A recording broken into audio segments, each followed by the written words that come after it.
The morning Sarya Fendrel turned 20, her father informed her she would marry Grulak Ironjaw in 3 days' time, and the air seemed to leave the longhouse as though sucked out by some invisible force.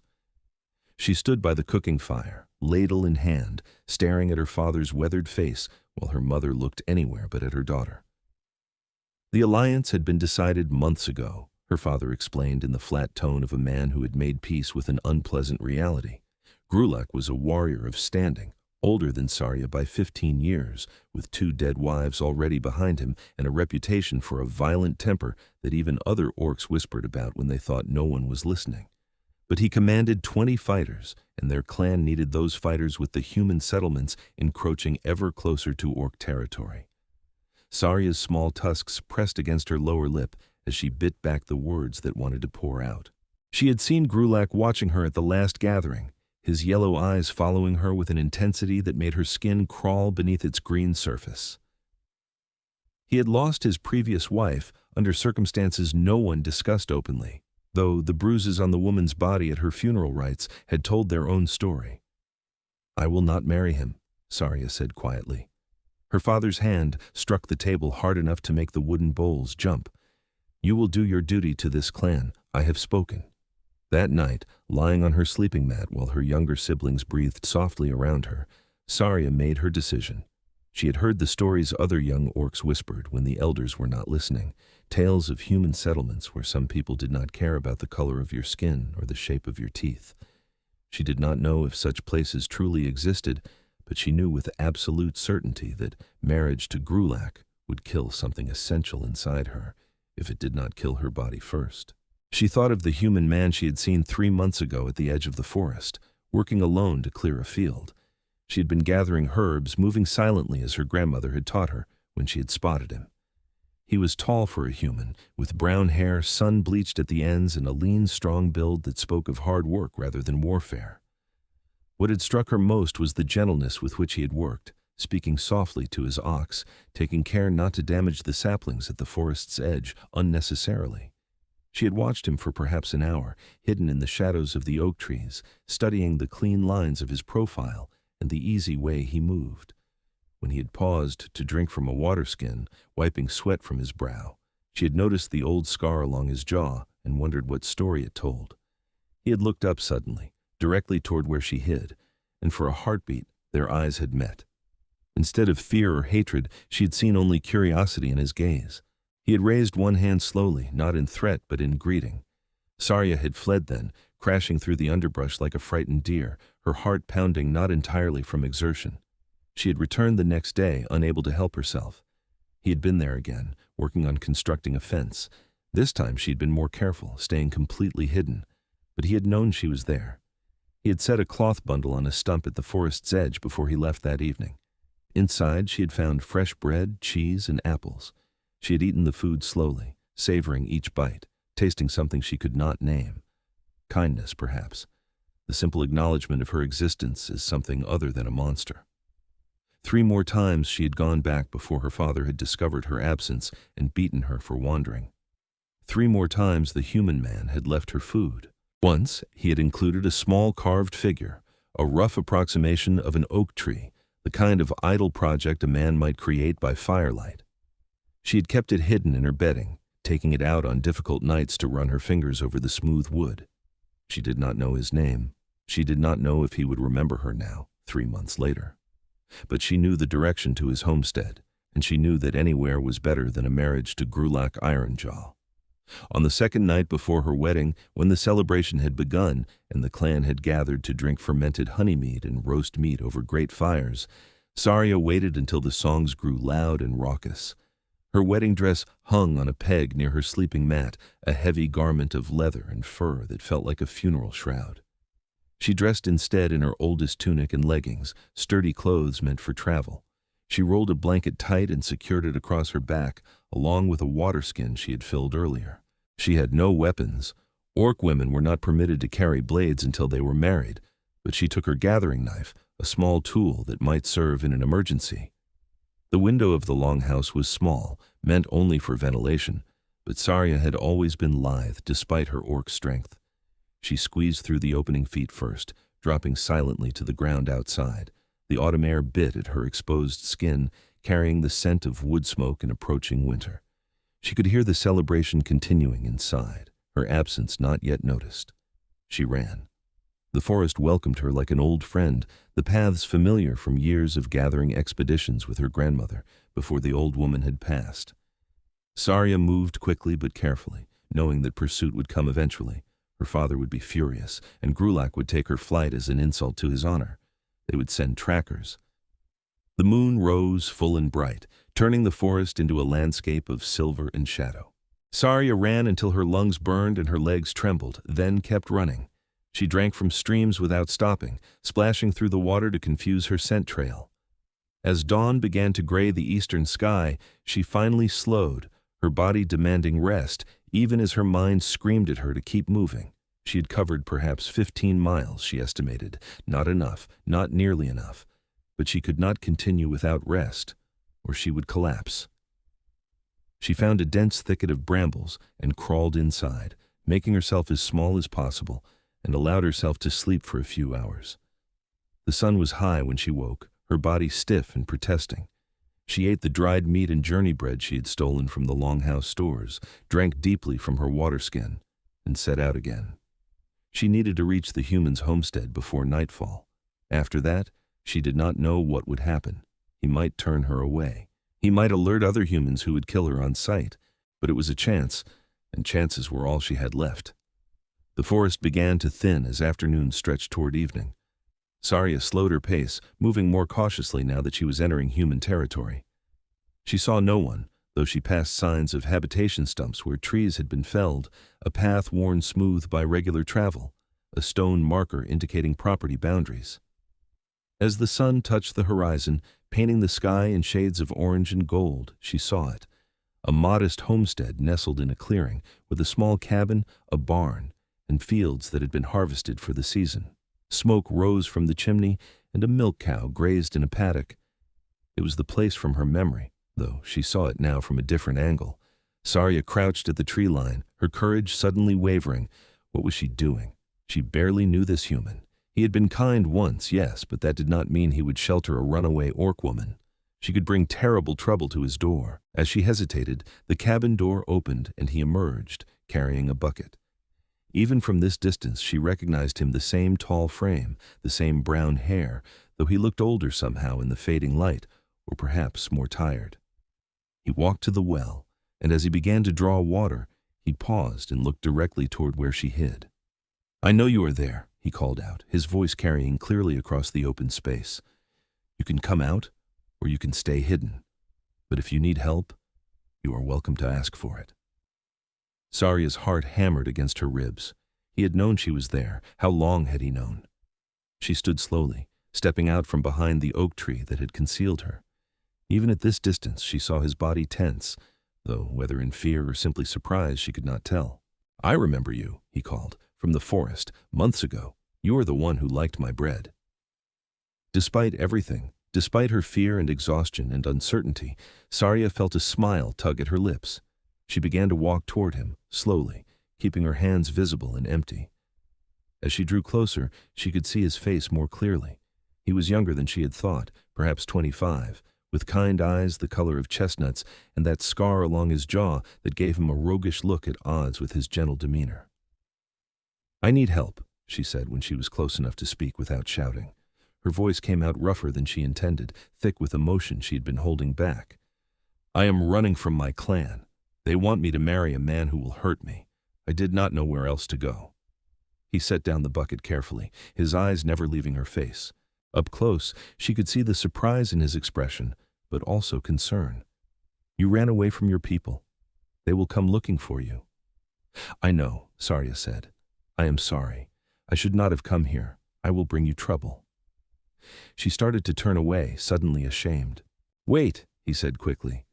"I did not say you had to leave. Come inside. You look exhausted and it is getting cold. We can talk about what to do once you have eaten and rested." Sarya turned back to him, searching his face for deceit or hidden malice, but she found only honest concern. "Why would you help me? You do not know me. I am an orc." "You are a person in trouble," he said simply. "My name is Brandon Halston. What is yours?" Sarya Fendrel. Well, Sarya, I have stew on the fire and fresh bread. You are welcome to share it. After that, we will figure out what comes next. He paused, then added with a slight smile, Besides, you never properly thanked me for all that bread I left you. I was starting to think my baking was not as good as I thought. Despite everything, Sarya laughed, a short surprise sound that felt rusty in her throat. She followed Brandon into his cabin, ducking slightly to pass through the doorway built for human proportions. The interior was simple but clean. A single room with a sleeping loft accessible by a ladder, a stone fireplace where a pot of stew bubbled gently, a rough-hewn table with 2 chairs, and shelves lined with tools and supplies. It smelled of wood smoke and herbs and honest work, so different from the close, crowded scent of the longhouse. Brandon ladled stew into wooden bowls and cut thick slices of bread. Sarya ate ravenously, suddenly aware of how little she had consumed in the past day and a half. He ate more slowly, watching her with an expression she could not quite read. "How long until they come looking for you?" he asked finally. Sarya swallowed her mouthful of stew before answering. "My father probably noticed I was gone this morning. He would have sent trackers immediately. They are good at following trails, but I tried to be careful. I think I have maybe another day, perhaps 2 if I am lucky." Brandon nodded slowly. "And this man they want you to marry, he is truly dangerous?" "His last wife died covered in bruises," Sarya said flatly. "He is a warrior, strong and respected. My father thinks the alliance is worth the risk to me, or perhaps he simply does not care." She saw anger flash across Brandon's face, quick and hot before he controlled it. "No one should be forced into a marriage like that. You were right to run." "But where can I go?" Sarya said, voicing the question that had haunted her since she climbed out that window. "Humans will kill me if they find me alone.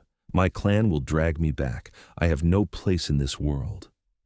"Then we will have to make you one," Brandon said, as if it were the simplest thing imaginable. Sarya stared at him. "You would risk your life for a stranger? They will come here eventually. They will track me to this place. When they do, Grulak will kill you for sheltering me." "Let me worry about that," Brandon said. He leaned back in his chair, studying her thoughtfully.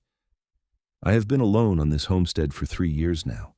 I came here after leaving the army, wanted somewhere quiet where I could work the land and be left in peace. It has been peaceful, true, but also lonely. I would not mind the company, and I could certainly use the help with the harvest preparations for next year." "You cannot be serious." "Why not?" Brandon met her eyes steadily. "You need a place to stay. I have room. You are clearly strong and capable. You ran how far? 15 miles through the forest? 20? That takes courage and endurance. Those are good qualities in a partner." "A partner," Sarya repeated, testing the word. It sounded impossible, like something from a child's fantasy tale. "If you want to be," Brandon said. "Or just a friend, or a hired hand, though I should warn you, I cannot pay much in coin. Mostly just room and board, and a share of what the land produces. But it would be honest work, and you would be free to live as you choose." Sarya felt something tight in her chest begin to loosen, some knot she had been carrying for so long, she had forgotten it was there. "Why did you leave me that food in the forest?" she asked suddenly. "Those months ago. Why did you do that?" Brandon smiled, a slow, gentle expression that made him look younger.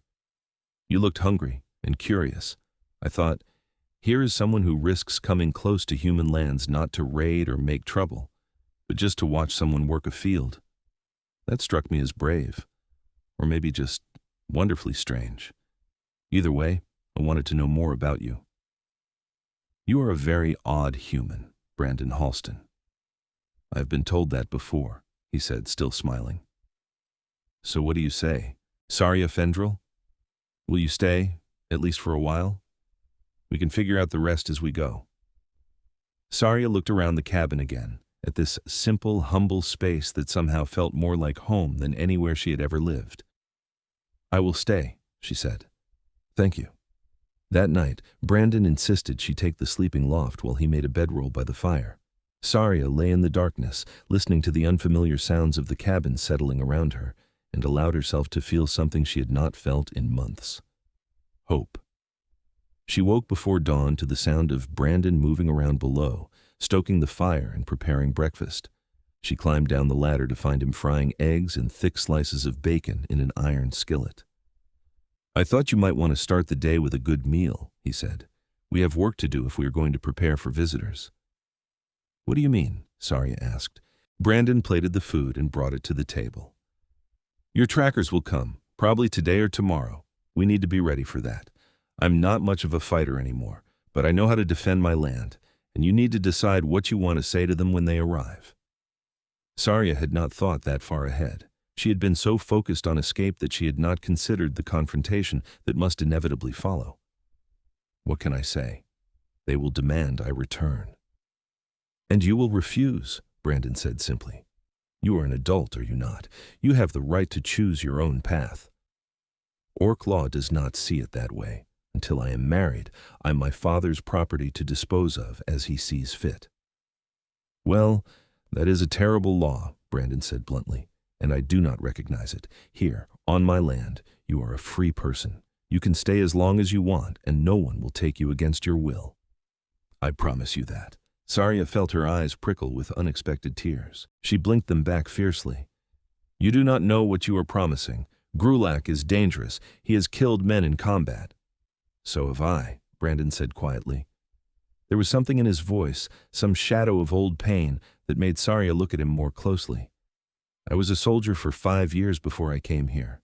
I have seen enough violence to last a lifetime, and I have no wish to see more, but I will defend my home and the people under my protection. That includes you now, if you will let it." They spent the day preparing. Brandon showed Sarya his small cache of weapons, a sword from his army days, a hunting bow, a long knife. He also had traps and other defenses he had installed around the property to warn of intruders or predators. Together they checked and reinforced these preparations, working in companionable silence, broken occasionally by easy conversation. Sarya found herself studying Brandon when he was not looking, noticing small things about him.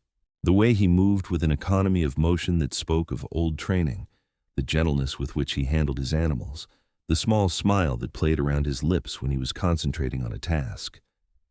She thought about how different he was from the orc men she had known, not weaker, but gentler, not less capable, but more controlled. As the sun began to set on her second day at the homestead, Brandon was teaching her how to use his bow. She was surprisingly accurate, her natural orc strength making it easy to draw the string when he suddenly went still. "They are here," he said softly.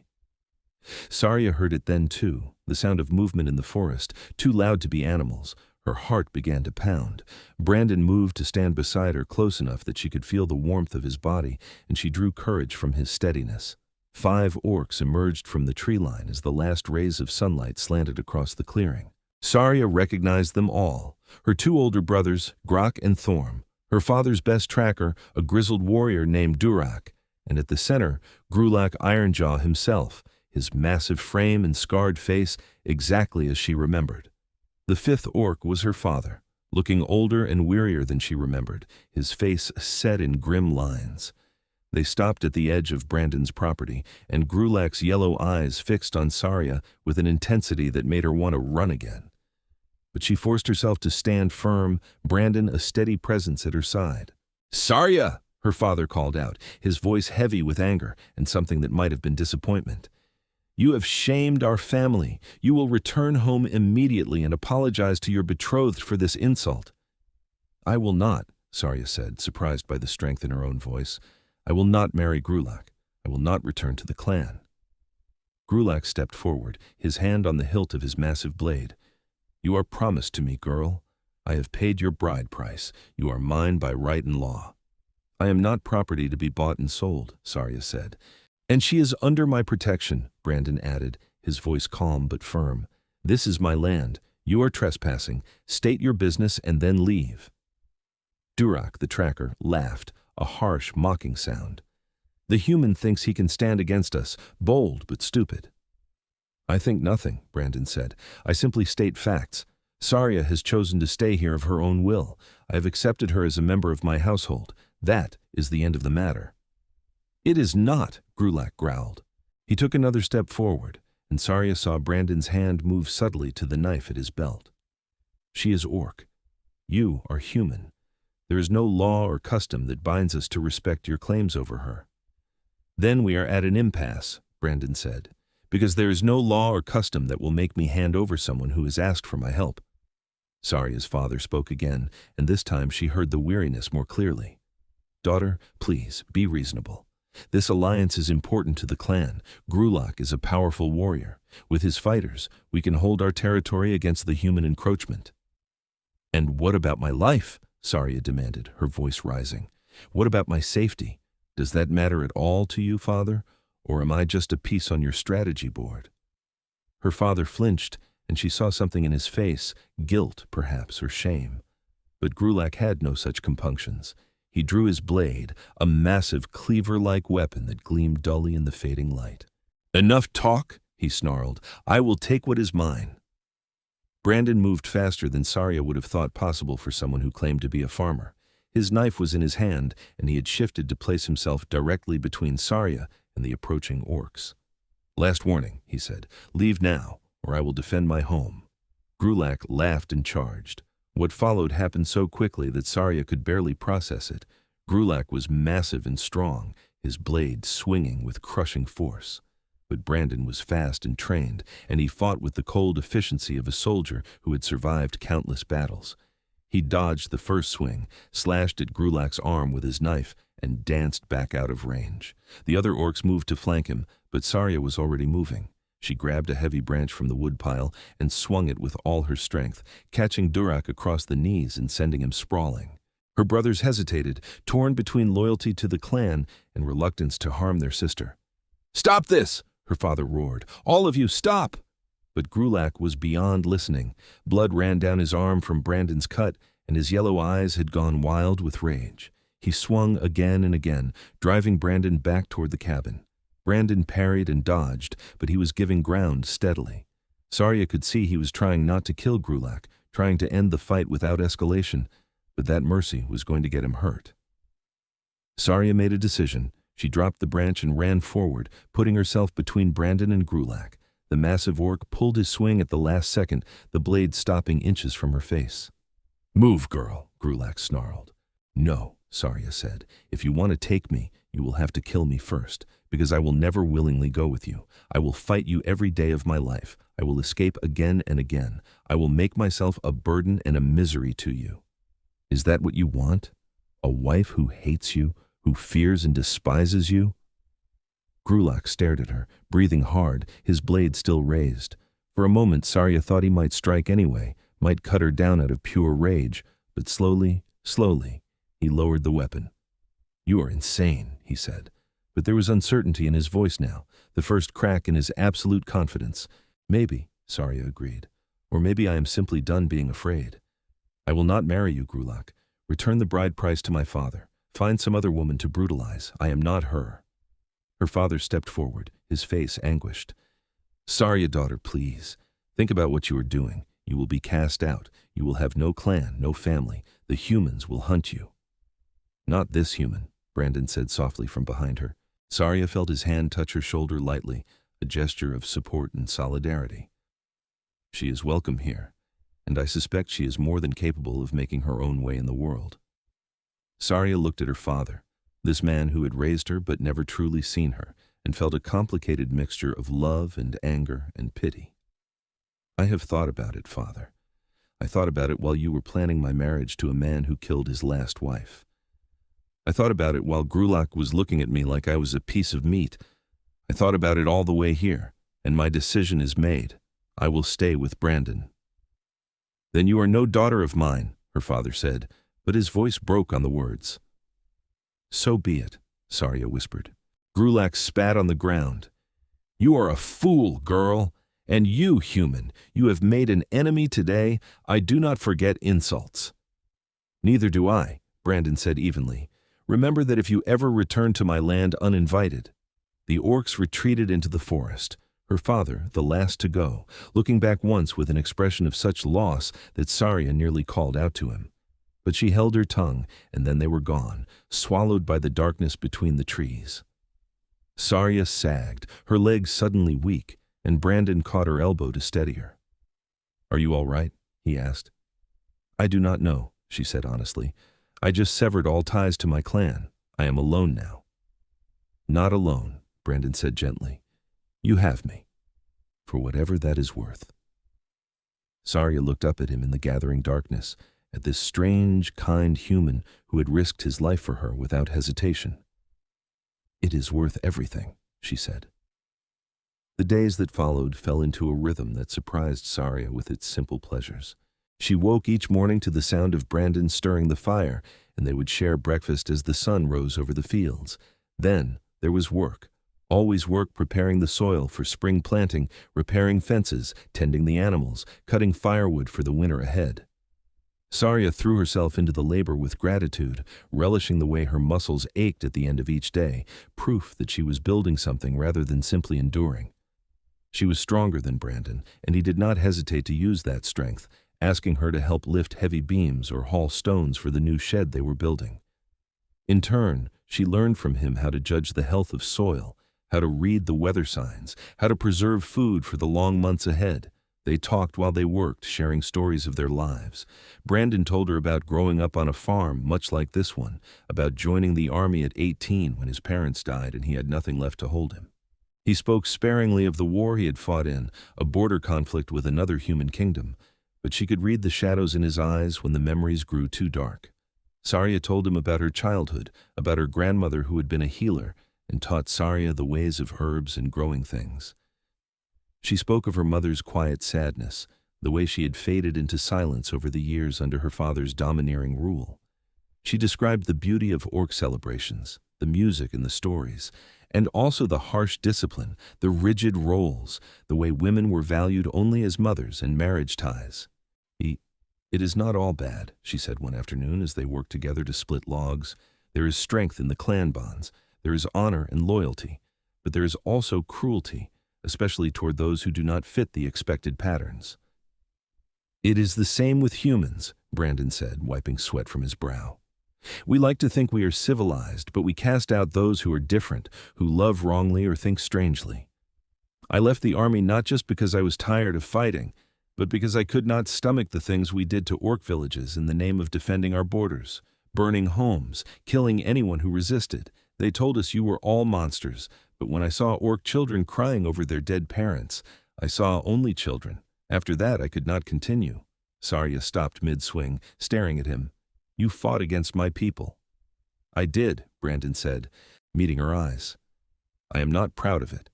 I was young and stupid and believed what I was told. I know better now. I know that cruelty exists in every people, and so does kindness. The color of your skin or the shape of your teeth does not determine your worth. Your actions do." "You're a very strange human," Sarya said again, but this time there was warmth in the words, affection even. Brandon smiled. "And you are a very brave orc. We make quite a pair." As the days turned into weeks, Sarya found herself watching Brandon with increasing awareness. She noticed the way the muscles of his back moved when he worked without his shirt in the autumn warmth. She found herself listening for his laugh, a low, rich sound that made her smile in response. She began to linger over their evening meals, reluctant for the day to end and for them to retreat to their separate sleeping spaces. It confused her, this growing warmth in her chest. She had never felt attraction before the orc men of her clan had inspired only wariness or distaste. But Brandon was different. Brandon made her feel safe and seen and valued. When he looked at her, she did not see judgment or lust, but genuine interest and respect. She caught him watching her too sometimes, his gaze soft and wondering, before he would look away quickly as if embarrassed to be caught. The awareness between them grew like the plants in a garden, slowly but undeniably, until the air seemed charged whenever they were close. One evening, about 6 weeks after her arrival, they sat together by the fire after dinner. Outside, the first real cold of winter had arrived, bringing wind and sleet that rattled the shutters. Inside, the cabin was warm and cozy, the firelight casting dancing shadows on the walls. "I was thinking," Brandon said, his voice careful, "that perhaps we should go to the village soon. I need to trade for some supplies before the deep winter sets in, and it would be good for you to be seen with me, to establish that you are under my protection." Sarya felt her stomach clench with anxiety. Will they accept that? The humans in the village? Some will not. But if we face them together, if they see that you are just a person living and working honestly, then perhaps we can change a few minds, or at least prevent trouble." "You are very optimistic," Sarya said. "I prefer to think of it as stubbornly hopeful," Brandon said with a smile. Then, his expression grew more serious. "Sarya, I need you to know something. I care about you, more than I probably should, given we have only known each other for such a short time. You have become important to me. When I think about the future, I think about you being part of it.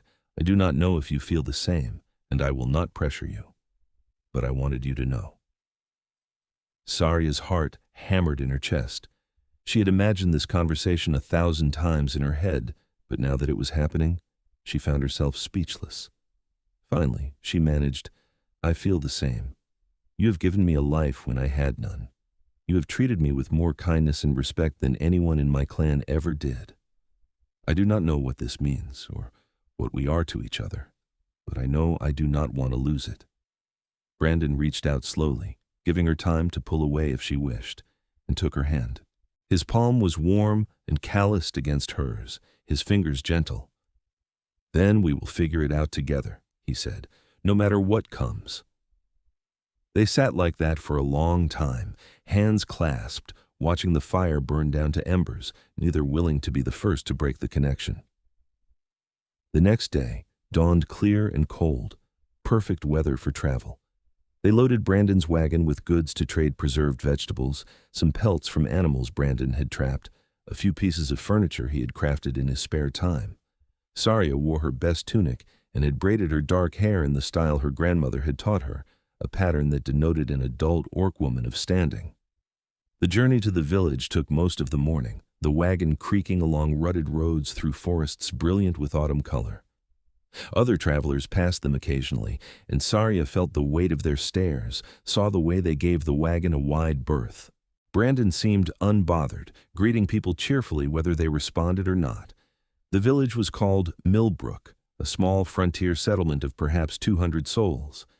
It clustered around a crossroads with a general store, a smithy, a mill on the river, an inn, and a scattering of other buildings. As Brandon drove the wagon into the village square, people stopped to stare. Conversations died mid-sentence. Children pointed until their parents pulled their hands down. Sarya felt her skin prickle with awareness of every hostile gaze. She kept her chin up, her shoulders back, trying to project confidence she did not feel. Brandon seemed to sense her discomfort. He reached over and squeezed her hand briefly before climbing down from the wagon. "Morning, Thomas," he called cheerfully to the man at the general store, a portly fellow with impressive mutton chops. "I have goods to trade if you are interested." Thomas approached slowly, his eyes flicking between Brandon and Sarya. "Brandon, did not expect to see you in town so soon, and with such unusual company." "This is Sarya Fendrel," Brandon said, helping her down from the wagon with easy courtesy. "She is my partner, helping me work the homestead. Sarya, this is Thomas Wielder. He runs the best store in 3 counties. Thomas's eyebrows rose nearly to his hairline. "Your partner, I see." He looked at Sarya directly for the first time. "You are orc." "I am," Sarya said, fighting to keep her voice steady. "You speak our language well." "My grandmother taught me. She believed knowing the speech of other peoples was wisdom." Thomas nodded slowly. "Your grandmother was wise." He turned back to Brandon. "I suppose you know what you are doing, taking in an orc. There will be talk." "Let them talk," Brandon said with a shrug. "I judge people by their character and their work, not their appearance. Sarya has proven herself to be honest, hard-working, and brave. That is all I need to know." A small crowd had gathered now, watching the exchange with avid curiosity. Sarya saw distrust in many faces, but also curiosity, and in a few, thoughtful consideration. One woman in particular, elderly with iron-gray hair and sharp eyes, stepped forward. "I am Mary Sutton," she said, addressing Sarya directly. "I run the bakery here. If you are truly living on Brandon's homestead and not causing trouble, then I suppose you have as much right to be here as anyone. But understand this, girl humans and orcs have been killing each other for generations. Trust is earned, not given. You will have to prove yourself." "I understand," Sarya said. "I ask only for the chance to do so." Mary studied her for a long moment, then nodded. Fair enough. Brandon's a good man. If he vouches for you, that counts for something. The tension in the square seemed to ease slightly. Thomas began examining Brandon's trade goods, and gradually people returned to their business, though Sarya felt eyes on her constantly. She helped Brandon unload the wagon and carry goods into the store, aware of every whisper, every pointed look. While Brandon negotiated with Thomas, Sarya stood by the wagon, trying to look casual and non-threatening. A small boy, perhaps 6 years old, approached her cautiously. "Are you really an orc?" he asked, his voice piping and curious rather than afraid. "I am," Sarya said, crouching down to his level. "Do you eat people?" "No," Sarya said, suppressing a smile. "I eat the same things you do, bread and vegetables and meat, though I'm very fond of apples." "I like apples too," the boy said, visibly warming. "Do you have tusks? Can I see?" Sarya smiled, showing her small tusks. The boy's eyes went wide with fascination. "That is amazing. Are you very strong?" "Stronger than most humans," Sarya admitted. "Can you lift me?" Before Sarya could respond, the boy's mother hurried over, her face anxious. "I am so sorry," she said, pulling the boy back. "He is very curious." "It is all right," Sarya said gently. "He meant no harm. Neither did I." The woman looked at her uncertainly, then seemed to relax slightly. "I suppose not. Come along, Thomas." As the woman led the boy away, Sarya heard him chattering excitedly about the nice orc lady who could lift horses, an exaggeration of her claim to strength, but endearing nonetheless. She felt a small spark of hope. Perhaps Brandon was right. Perhaps minds could be changed, one interaction at a time. The trip to the village became a regular occurrence over the following weeks, each visit a little easier than the last. Mary from the bakery began nodding to Sarya in greeting. Thomas actually smiled at her once. The blacksmith, a gruff man named Robert, employed her to help move his anvil to a new location, paid her fairly, and admitted she was stronger than his apprentice. Winter settled over the land in earnest, bringing snow that piled high against the cabin walls and transformed the world into a pristine white landscape. Sarya and Brandon worked together to keep the homestead running, feeding the animals, keeping paths clear, maintaining the fire, and passing the long evenings in companionable conversation. They had fallen into a comfortable domesticity that both thrilled and terrified Sarya. She woke each morning grateful to be alive, to be free, to be in this place with this man. Brandon had shown her the carved oak tree he had made, sheepish when she admitted she had kept it all this time.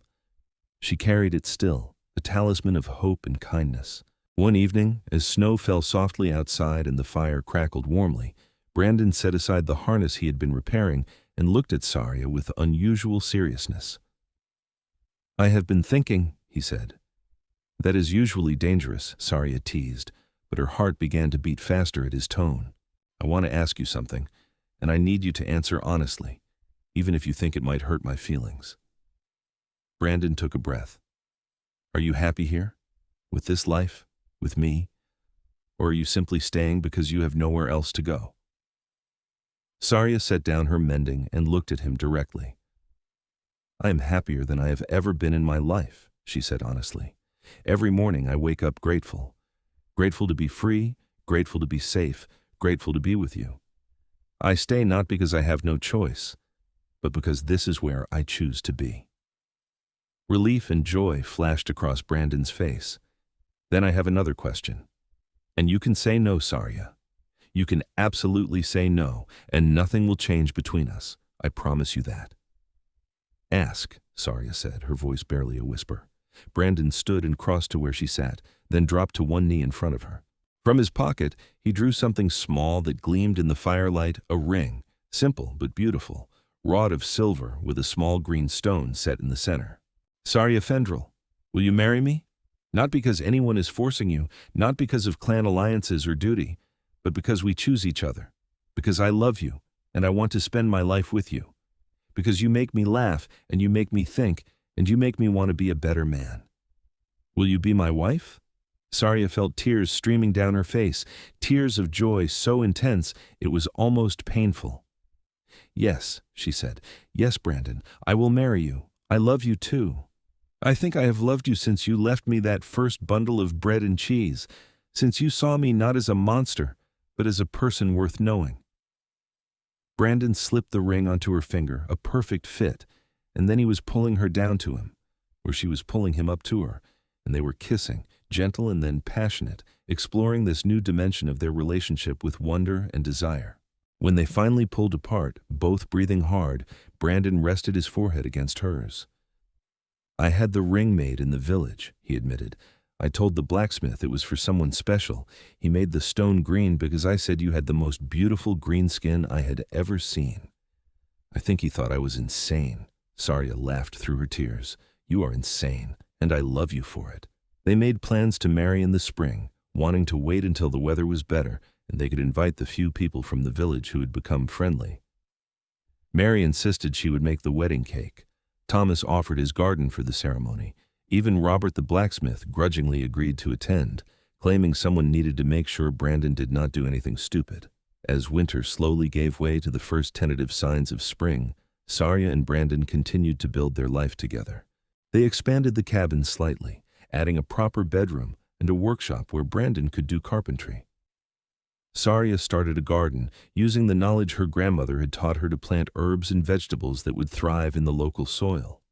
They worked side by side during the days and shared a bed at night, learning each other's bodies with patience and growing confidence. Sarya marveled at the gentleness of Brandon's touch, the way he treated her as precious rather than property. In turn, she showed him the strength of orc passion, the intensity of feeling that her people experienced when they truly loved. Spring arrived in a rush of green and birdsong. The wedding was planned for a day in late April when the apple trees were in bloom. Sarya wore a dress that Mary had helped her sew, simple but elegant, in a green that complemented her skin. Brandon wore his best clothes, the old suit from his army days that he had kept carefully preserved. The ceremony took place in Thomas's garden as the sun set, painting the sky in brilliant shades of pink and gold. Perhaps 20 people attended, a mix of villagers who had grown to accept Sarya and a few of Brandon's friends from his army days who had traveled to witness his happiness. There was no orc tradition, no human priest.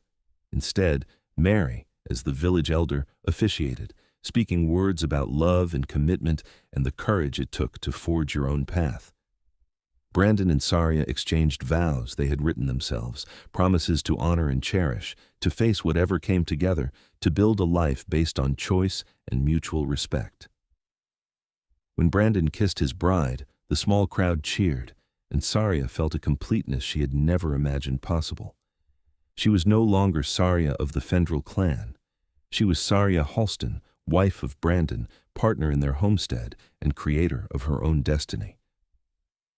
The celebration continued into the night with food and music and dancing.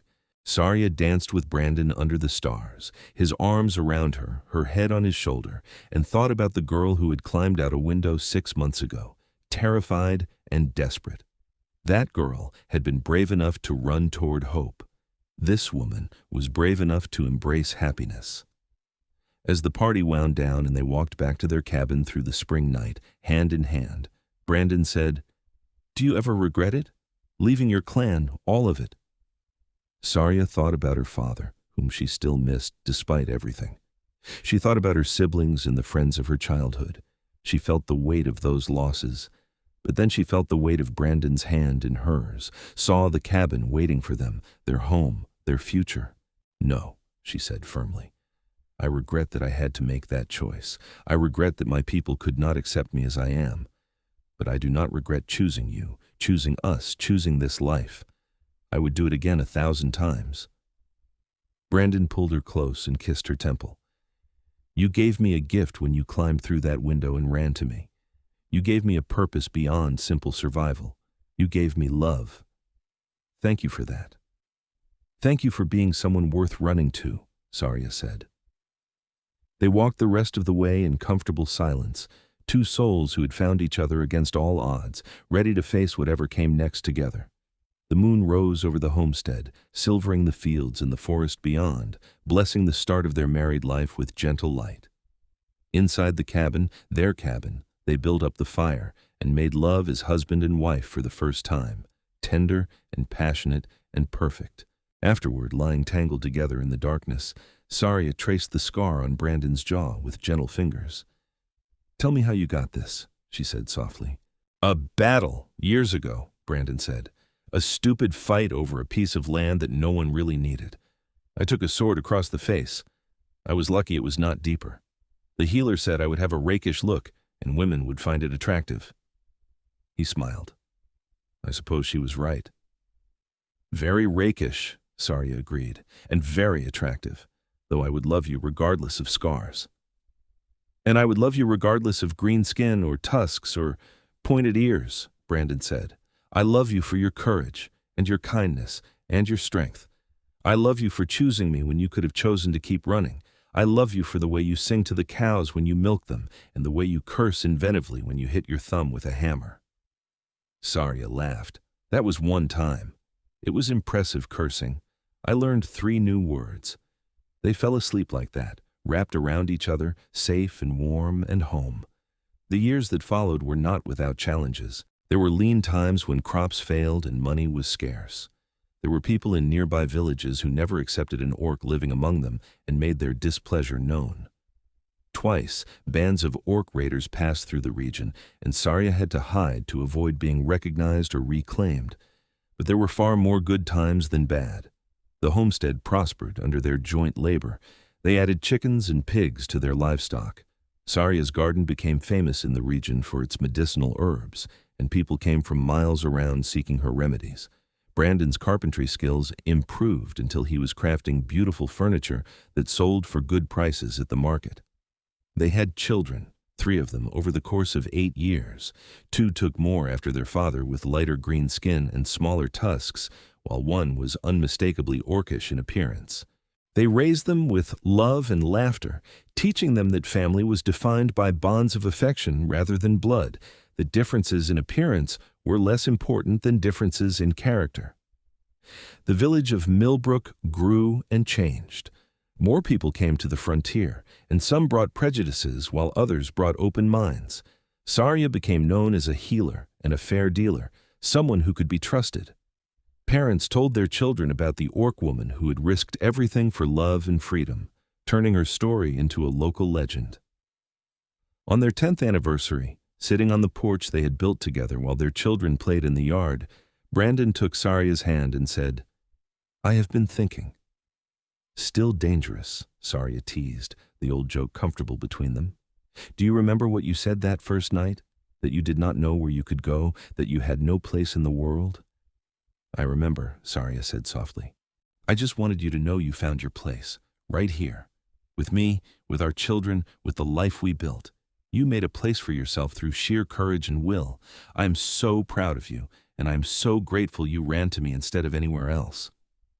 Sarya leaned her head on his shoulder, watching their children chase each other through the spring grass, watching the sunset over fields they had planted together, and she felt the truth of his words settle deep in her bones. She had run from a life that would have destroyed her. She had run toward hope, toward a stranger who had showed her kindness, and in running, she had found not just safety but joy, not just freedom but love, not just survival but a true home. "I am grateful too," she said, "for every choice that led me here, for every risk that brought me to you. This is where I belong, with you, always."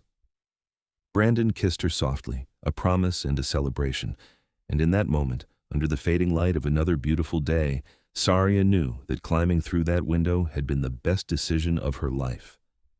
She had run toward her future, and her future had welcomed her home with open arms and a love that would last a lifetime.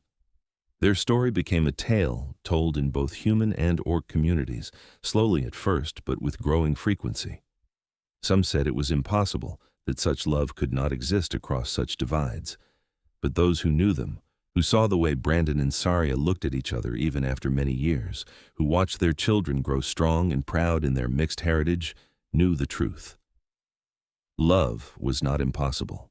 It simply required courage, the courage to defy expectations, to run toward hope rather than away from fear, to choose your own path regardless of what others demanded. And that courage, once found, could transform not just 2 lives but an entire community, showing that the boundaries people created were often far less solid than they seemed. Sarya Halston had climbed through a window and run into the unknown. She had found Brandon Halston waiting there, had found love and freedom and home. And in the end, that was the only story that mattered: two people who chose each other against all odds and built something beautiful together, proving that sometimes the greatest adventures begin with a single leap of faith.